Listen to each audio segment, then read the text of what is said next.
Welcome everybody to another episode of Junk Removal Made Simple by the Junk Removal Authority. Today we're talking to you about business expansion. How are you going to grow your business? When should you expand your business, either geographically or adding additional services? When's the right time because you can do it too fast, or when's it too, or you can do it way too long of a period of time. Expansion. All of us should be focused on expansion. Now, if your business hasn't hit some metrics that I'm going to talk to you about, some current points, you shouldn't be looking to be expanding into additional markets, and you shouldn't be looking at adding additional services until you've hit a couple of milestones. However, we should all expand. Those of you, and there are a few, that subscribe to this channel on YouTube. And by the way, if you're watching these videos, please subscribe. Hit subscribe below. You'll get automatic updates every time we upload something new. And guys, we blow out great content pretty much daily almost. So please subscribe to our YouTube channel. Those of you that are subscribed to this channel, watching these videos, that have achieved a good level of success with your business, and you're sitting there riding along, guys, y'all are going to get burned at some point. You're going to get flat out burned when this economy tanks, which at some point it is. At some point this economy is going to tank. Things are looking great right now, but we just did a whole round of tax cuts. I'm going to benefit a lot from it. I think tax cuts are a good thing, but we haven't had spending cuts to go along with that. Matter of fact, they're sitting there talking about they want a $1 trillion infrastructure bill.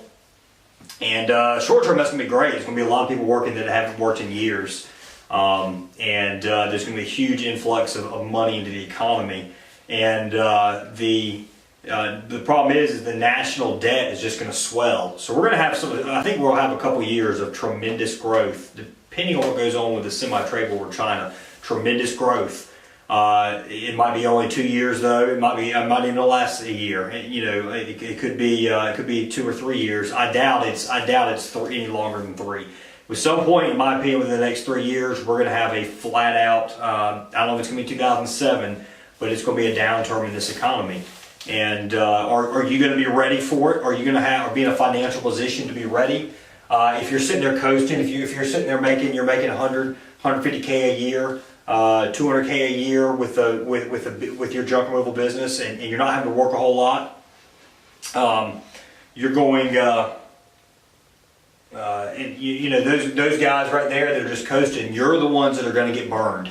You're going to get flat delivered, just tremendous amounts of pain if you're not constantly trying to expand. Listen, the male species was meant to be out hunting down and hunting for food and dependent.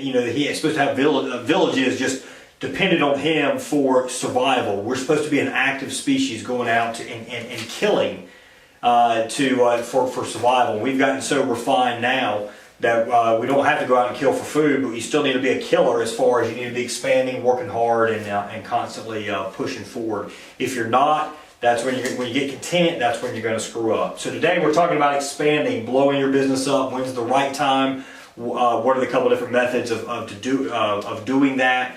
And which one's right for you? And that's what we're going to try and touch on in this episode. A couple different ways of going about expanding. Number one, you can do it geographically.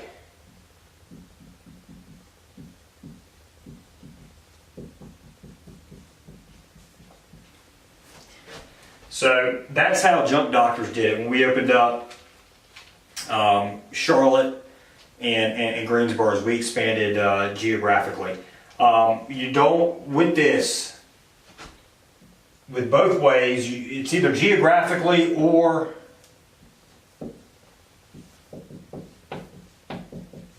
additional services.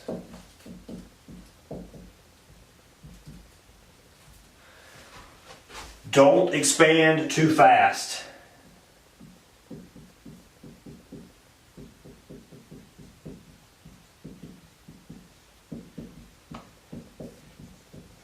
We did that. In our second year in operation, we thought we had this stuff figured out. Boy, were we wrong. And we expanded into Charlotte.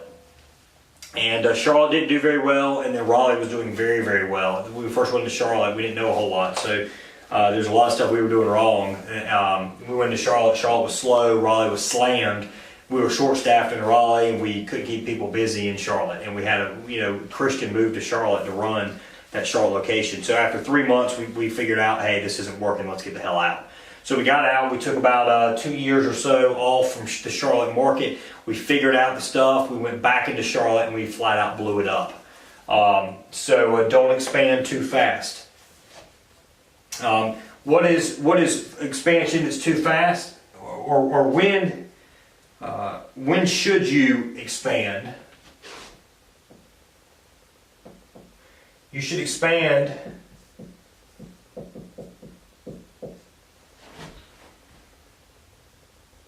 when you've exhausted all other advertising and sales, when you've done as much as possible to grow your core business.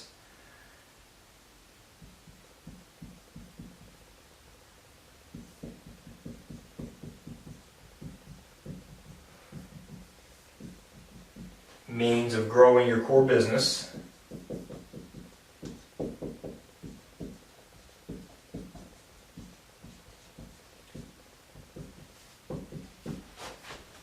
And another good benchmark would be growth under 20%.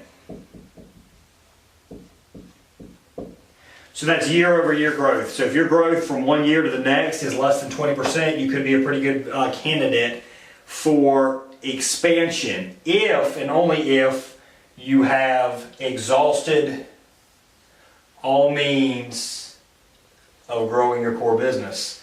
So for example, if you're not on Google AdWords, if you're not making sales calls to professional organizers, to realtors, if you're not doing events for realtors, if you're not calling home remodelers, stuff like that, if you're not doing that type of stuff, you have not exhausted all of your resources. If you're not doing CAM, if you've gotten to the point where you're growing less than 20% and you've got a pretty good business going and you're not doing either AdWords or SEO, you need to contact a company like Junk Removal Authority, because that's a huge avenue that you're leaving untouched, that you're leaving unturned.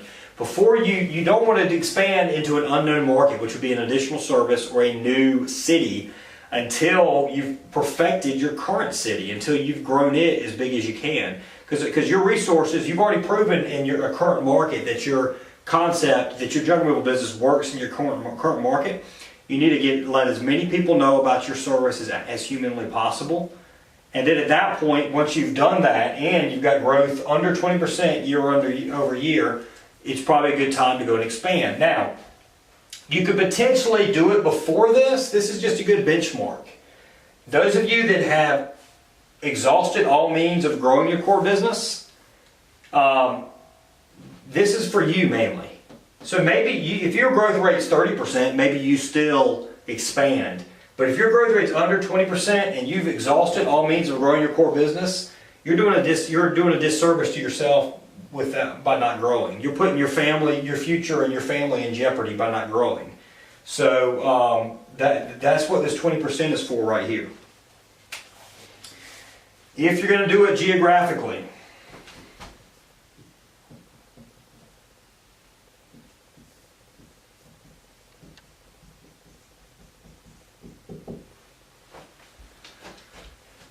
you need at least 500,000 people.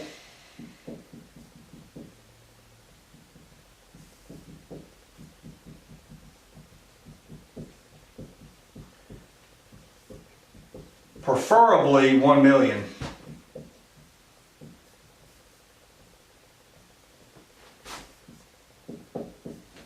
And that's in your local metropolitan area. Now, I have a good friend that is in a small market in South Carolina, and his very first year in operation, he did about 150,000. His second year in operation, he did about 250 or so, and his third year in operation will be well over 400,000.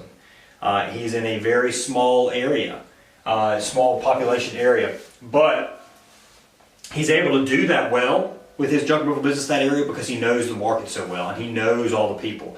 and he's getting out there and he's meeting the people he doesn't know. You're not going to be able to do that in a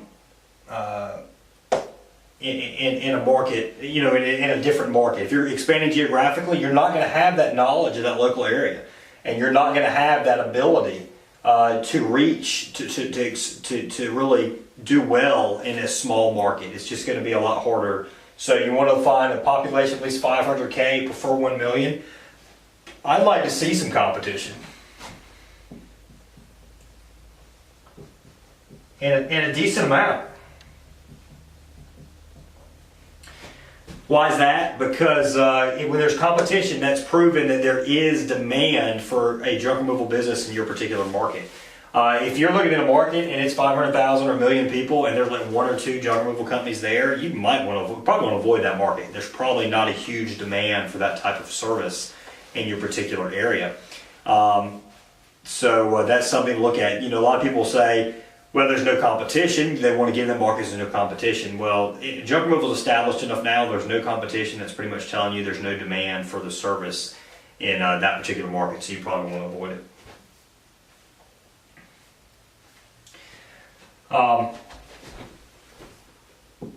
Have it within driving, have it close enough to visit twice a week.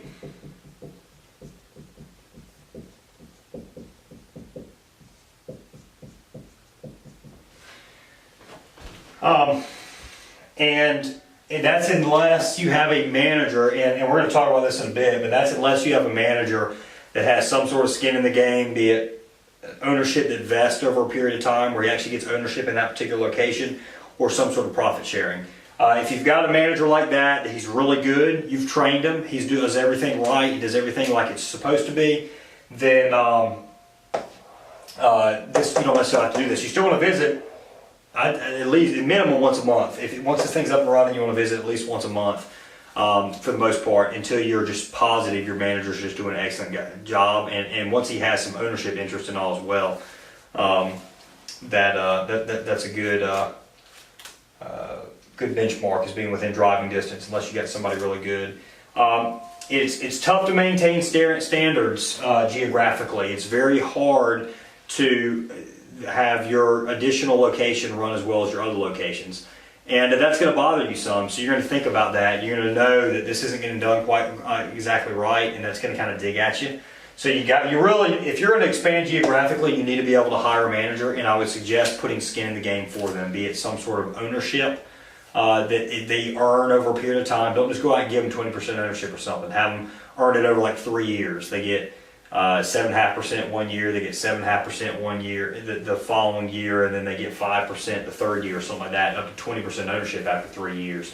Or they have some sort of profit sharing that you work out. Put some skin in the game, and they're much more likely to do a great job for you. Still need to pay them about $50,000 in most markets in the U.S. is a reasonable salary for a junk removal general manager that's working 6-7 days a week. So, and with that, they need some sort of profit share.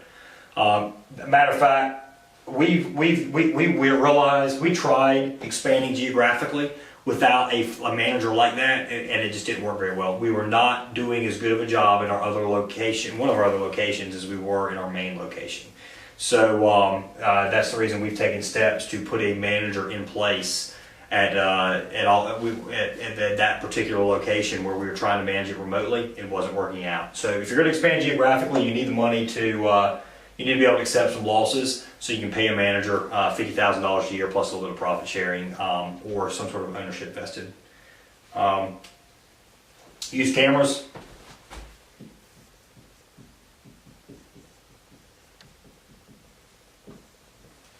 So some of y'all have heard me talk about how we like cameras. We have them in all of our trucks with a live feed. So you can't be on every job. You can't see your team members and what they do when they're not at the shop. So unless you have cameras. Once you have cameras, have audio and visual. Have it shotting into the cab as well as out front towards the road, and monitor every so often. Even if you have a good manager, always use cameras and GPS trackers. Don't remove yourself too much from a particular location. That is a mistake we've made also. We had our previous manager at our Charlotte location started doing things kind of his way, and it wasn't the junk doctor's way. And standards started to lapse a little bit. Things weren't getting done like they should be. He actually wasn't working as much as he was supposed to, and he might have been doing a little hauling on the side with one of our company trucks without reporting it, as income to us. He was scheduling some stuff on his own, and he tried to compete against us afterwards, and he didn't last very long. But don't remove yourself too much. If you get a manager in there, you still need to be booking the jobs. So I'd have a central call center for you that still books the jobs for you. Always follow up with your customers, make sure they were happy with everything.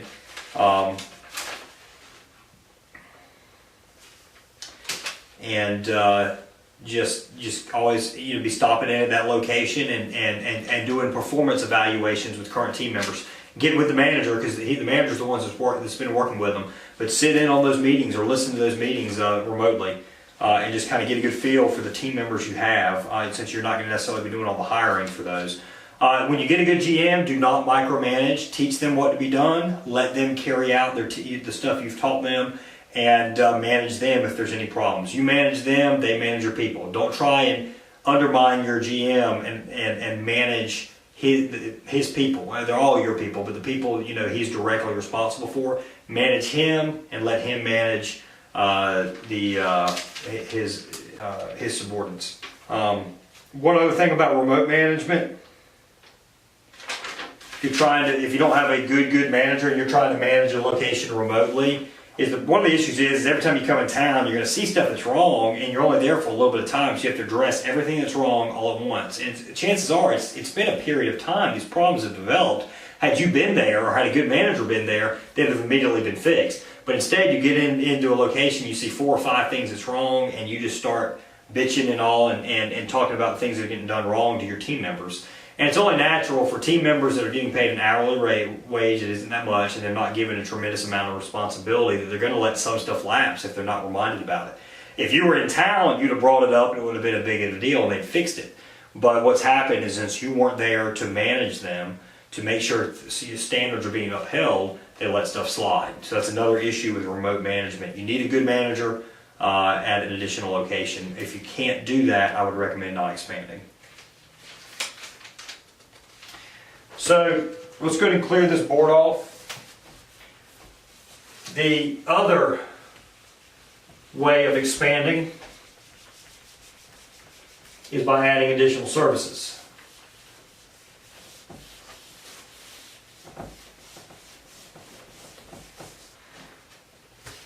And you still got to be careful with this.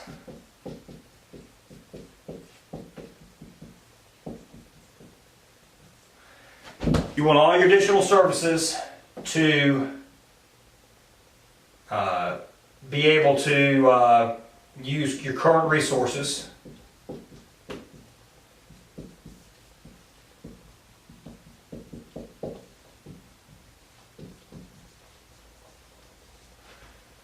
Be a similar business.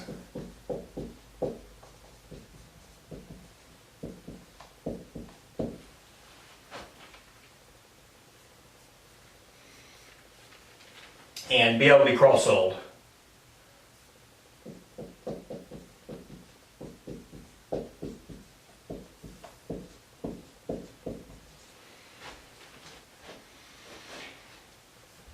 You do not want to do something that is fundamentally different or is going to require a lot of new resources.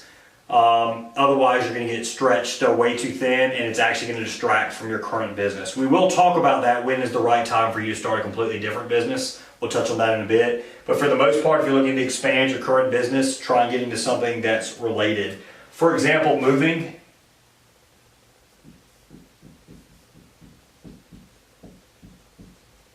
Get your junk removals trained on properly loading a moving truck and packing stuff. That's always an easy service to pair with junk removal. College Hunks has done very well with it. College Hunks franchises actually do more money in moving, a lot of them do, in moving than they do in junk removal. So they're easily cross-sold also. When you do a move, hey, you got some junk, you need to get that removed after Junk removal, hey, I see you're preparing for a move. Have you decided for a moving company? You can work at a discount if they use you for both services or whatever if you'd like. They're very easy. They're services that are easily cross-sold. I would not do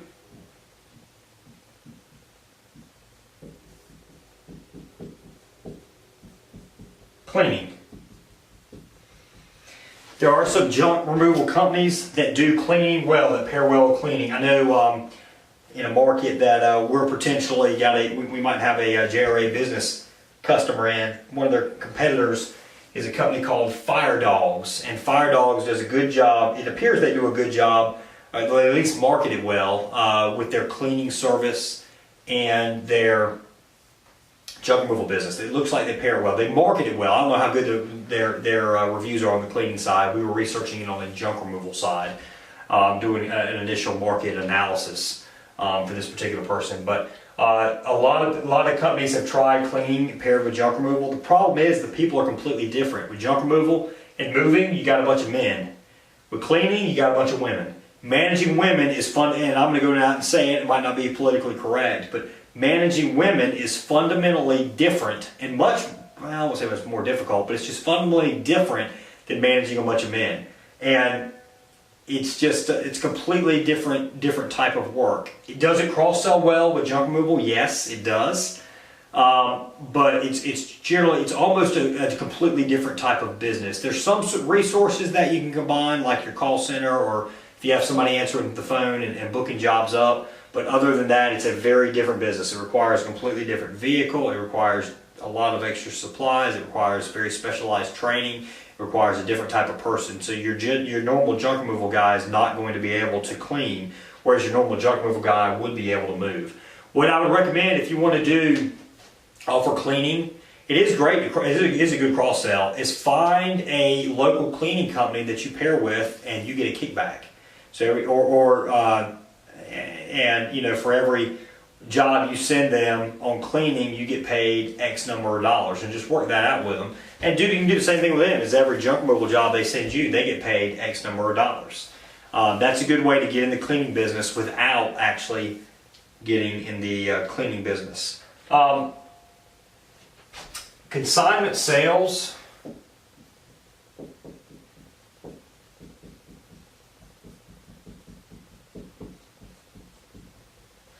That's a potential good pairing if you've already got a building where you're selling items.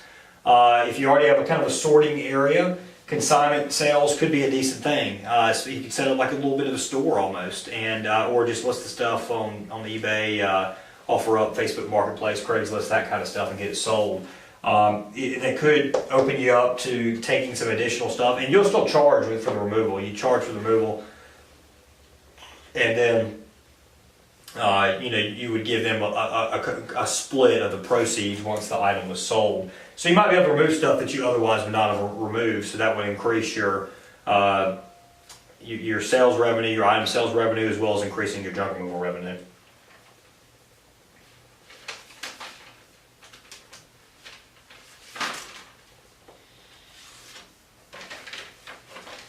Some companies do think about garage floor coatings. We looked into it. I will tell you, it's much more difficult than it looks. It's very labor intensive, takes a lot of time. I would shy away from garage floor coatings. It's not as in demand as junk removal or certainly cleaning or moving. So stick with stuff that with a little bit higher demand than garage floor coatings. And it's harder to cross sell. It's very specialized. Whereas a lot of times you realize that most people need cleaning. And moving, you'll generally know if somebody's moving. It's much easier to cross-sell those services. You need to cross-sell on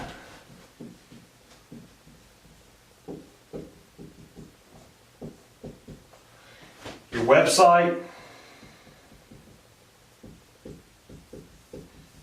the phone,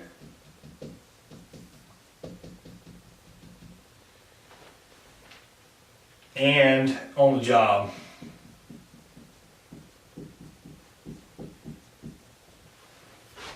So on your website, it should be clearly presented, especially when they're booking online. Would you also like to book a moving service? Would you also like to consign some of your items? Whatever you want to do, it should be clear on there that you also offer multiple services. You might have a different page for your moving business and your junk removal business, and you have a link in there. Interested in moving? Click here, and that links over to your moving page. You could do that. There's a few different ways about it. On the phone, after everything's done and you've got the information down, you then ask the customer, Maria, appreciate you booking a junk removal appointment today. Would you be in the need of our moving services, or do you have a move coming up? Do you have any items that you'd be interested in selling on consignment? With a certain amount of, certain threshold. I wouldn't consign items under a certain amount, maybe $1,000. So, or $500 at minimum. If you have items that are worth more over $500, would you be, anything you haven't listed here, you might be interested in consigning. So always do that on the phone, and then train your guys, give them some sort of incentive or kickback to sell the item on site as well. If they notice a particular customer is about to move, say, hey, have you picked a moving company yet? So always, that's one of the main advantages of having an additional service is your ability to cross-sell. Make sure you're doing it right. When should you start a business that is completely different from your current business? When you've 100% decided that further expansion, either through related services or geographical expansion, is completely out of the question. Once you've decided that, that's a good point.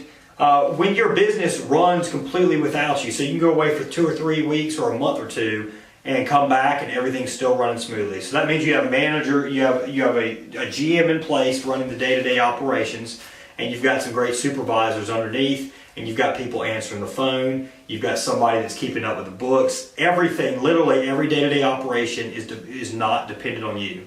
So that's another thing that has to get done before you go about that. Also, when you're on your new service, you need to be able to hire a manager for that new service, or at least a very capable supervisor that can become a manager over time. You don't want to start this new business and have to focus all of your attention on that business, because then you'll neglect your other business. Even though your other business won't rely on you day to day, you still need to be making appearances, you still need to be looking at the financials, you still need to be monitoring the receivables, you still need to be talking to people, getting inside your business and making sure the pulse of the organization is doing great and everything's running smoothly. If you're focused 100% on another business, and because you don't have that manager running that new business, your old business will suffer.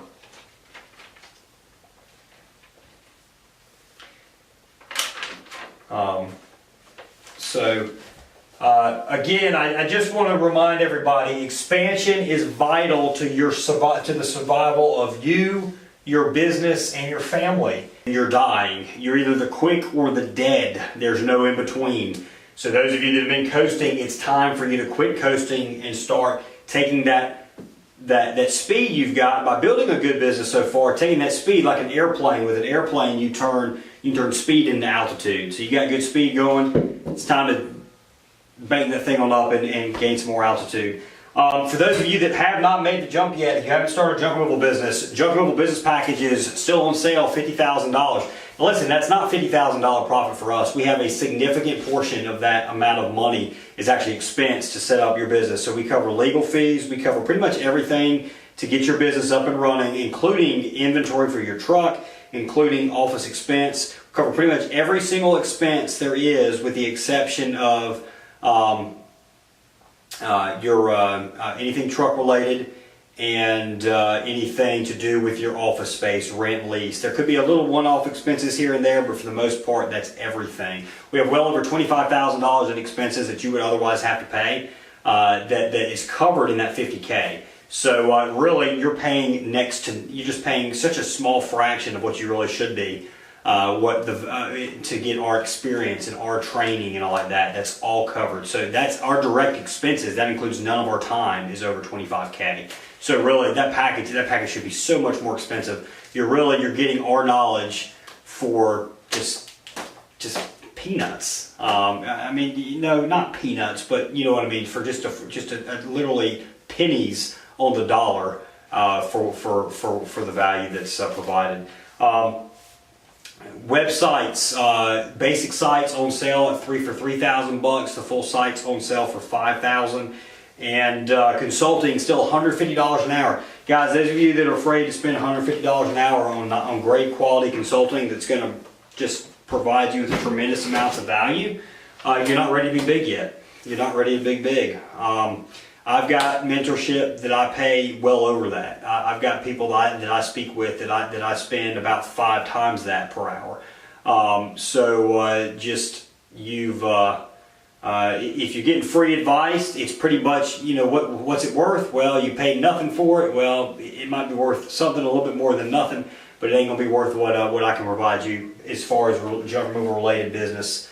$150 an hour. We'll talk about anything you want to talk about. I'll make suggestions. I'll look at your business. I'll go on your website. I'll look at your website. I'll look into your market a bit. We'll talk about it. We'll talk about what you're doing. We'll talk about areas that I see you can improve. $150 an hour is a bargain, guys. It's an absolute bargain. In that $150 for that hour, I bet you'll gain several $1,000s worth of knowledge. So it's been a pleasure, as always, bringing you an episode of Junk Removal Made Simple. We'll have another one for you next week. Please subscribe to the YouTube channel. Subscribe. Please. Let us know, give us a comment. Let us know how good we're doing. Let us know how you think I'm full of shit, a bunch of shit, whatever. Whatever you feel like, comment below. Let me know about it. If you hate my stuff, let me know about it. I want to know. So you can always call us 919-466-9322. Visit us on the web at junkremovalauthority.com or email me, Lee, at junkremovalauthority.com. Have a great night, everybody. We will be back before you know it.